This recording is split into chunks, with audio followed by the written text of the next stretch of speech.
Hi ಎಲ್ಲೋ ಹೇಗಿದ್ದೀರಾ ಎಲ್ಲರೂ ಆರಾಮಾಗಿದ್ದೀರಾ ಅನ್ಕೋತೀನಿ. ಮೊದಲಿಗೆ ಎಲ್ರಿಗೂ ನಮಸ್ಕಾರ.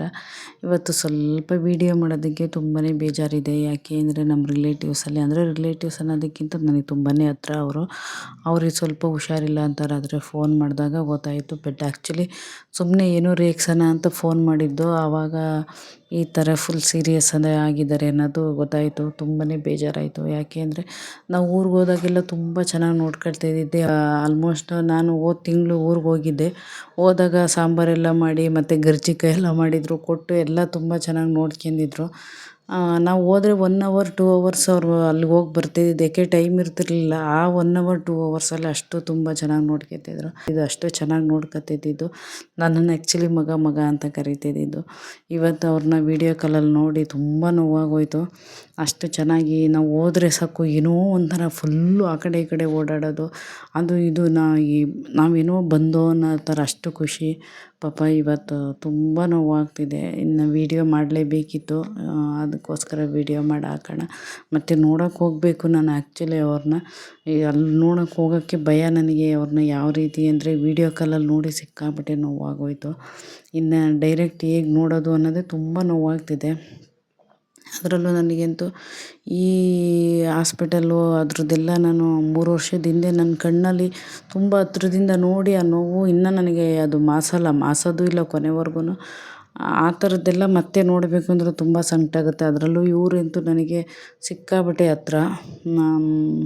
ನಾವು ಯಾವತ್ತೂ ಒಬ್ರಿಗೊಬ್ರಿಗೆ ಡೈಲಿ ಮಾತಾಡಿದವರಲ್ಲ, ಇಲ್ಲ ಒಬ್ರಿಗೊಬ್ರಿಗೆ ಏನೋ ಒಂದು ದುಡ್ಡು ಮಾತು ಮುನ್ಸು ಆ ಥರ ಯಾವತ್ತೂ ಮಾಡ್ಕೊಂಡಿದ್ದಲ್ಲ. ಅಷ್ಟು ಚೆನ್ನಾಗಿದ್ದಿದ್ದು ಇವಾಗ ಸಡನ್ನಾಗಿ ಇವಾಗ ಅವ್ರನ್ನ ಆ ಥರ ನೋಡಬೇಕಂದ್ರೆ ತುಂಬ ಕಷ್ಟ ಆಗ್ತಿದೆ.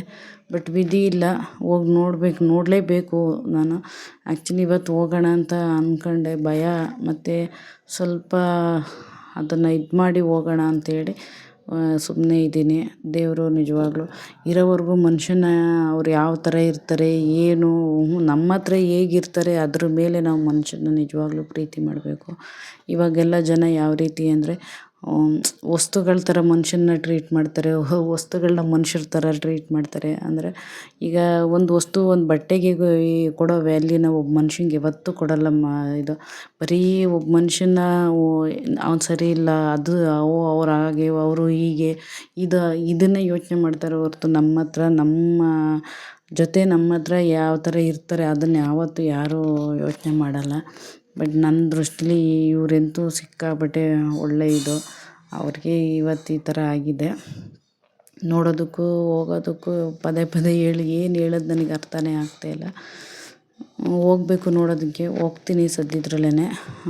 ಅದಕ್ಕೆ ಇವತ್ತು ತುಂಬ ಬೇಜಾರು ಅನ್ನೋದಕ್ಕಿಂತ ತುಂಬಾ ದುಃಖ. ಪರವಾಗಿಲ್ಲ. ಇವತ್ತೊಂದು ಸಿಂಪಲ್ ರೆಸಿಪಿ ಮಾಡಿದ್ದೀನಿ.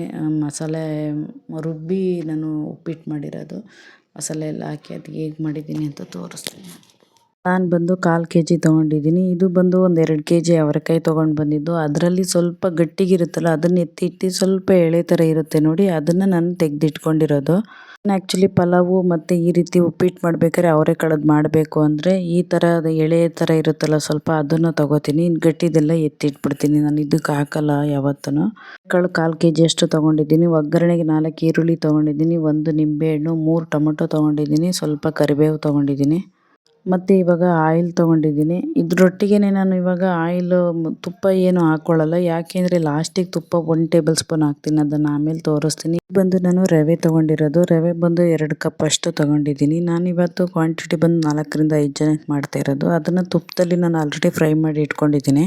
ಮಸಾಲೆ ಬಂದು ನಾನು ರುಬ್ಕೊಳ್ಳೋಕೆ ಇಟ್ಕೊಂಡಿರೋದು. ಸ್ವಲ್ಪ ಪುದೀನ ತೊಗೊಂಡಿದ್ದೀನಿ, ಬೆಳ್ಳುಳ್ಳಿ ಸ್ವಲ್ಪ ಜಾಸ್ತಿ ತೊಗೊಂಡಿದ್ದೀನಿ. ಅಂದರೆ ದಪ್ಪ ಗಡ್ಡೆನೇ 1 ಗಡ್ಡೆ ತೊಗೊಂಡಿರೋದು. ಖಾರದ ತಕ್ಕನಾಗಿ ಹಸಿಮೆಣ್ಸಿಕಾಯಿ ತೊಗೊಂಡಿದ್ದೀನಿ. 8 ರಿಂದ 10 ಹಸಿಮೆಣ್ಸಿಕಾಯಿ ತೊಗೊಂಡಿದ್ದೀನಿ. ಕೊತ್ತಂಬರಿ, ಸ್ವಲ್ಪ ಶುಂಠಿ, ಚಕ್ಕೆ ಮತ್ತು ಕರಿಬೇವು, ರುಬ್ಬೋದಕ್ಕೂ ಸ್ವಲ್ಪ ಕರಿಬೇವು ತೊಗೊಂಡಿದ್ದೀನಿ. ಇದು ಸಬ್ಬಕ್ಕಿ ಸೊಪ್ಪು ಮತ್ತು ಕಾಯಿ ಏನು ತುಂಬ ಜಾಸ್ತಿ ತೊಗೊಂಡಿಲ್ಲ. ಒಂದು 3 ರಿಂದ 4 ಟೇಬಲ್ ಸ್ಪೂನ್ ಹಾಕುವಷ್ಟು ಕಾಯಿನ ತುರಿದು ಇಟ್ಕೊಂಡಿದ್ದೀನಿ ಅಷ್ಟೇ.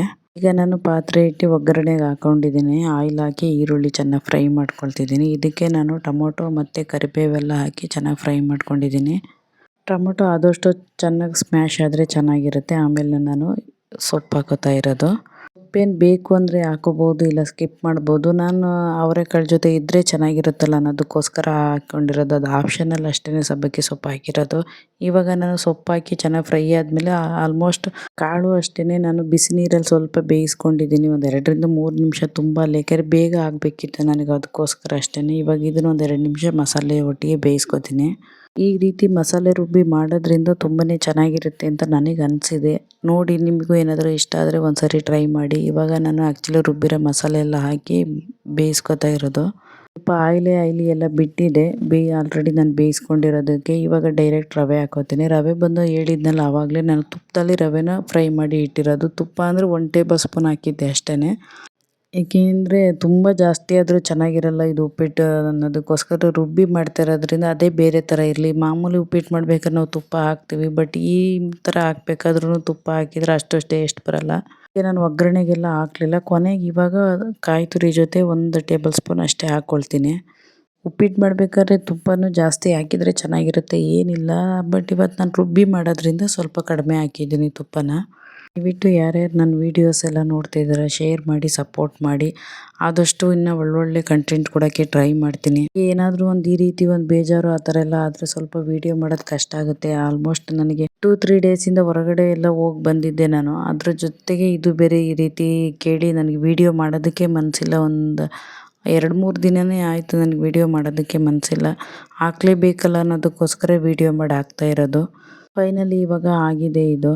ಮತ್ತು ನಾನು ಏನಕ್ಕೆ ವೀಡಿಯೋನ ಹಾಕಲೇಬೇಕಂತ ಹಾಕ್ತಿರೋದು ಅಂತ ಅಂದರೆ, ಎಲ್ಲಿ ಏನಾಯಿತು ಸ್ಟಾರ್ಟಿಂಗ್ ಶುರುವಿನಲ್ಲಿ 2-3 ದಿನ ಅಷ್ಟು ಜೋಶಲ್ಲಿ ಮಾಡಿ ಮತ್ತೆ ಇವಾಗ ಇದಾಯ್ತಾ ಅನ್ನೋದಕ್ಕೆ ಒಂದು ಕ್ವಶನ್ ಮಾರ್ಕ್ ಇರಬಾರ್ದು ಯಾರಿಗೂ ಅನ್ನೋದಕ್ಕೋಸ್ಕರ ಫೇಸ್ ತೋರಿಸಿ ಮಾಡಿದ್ದು.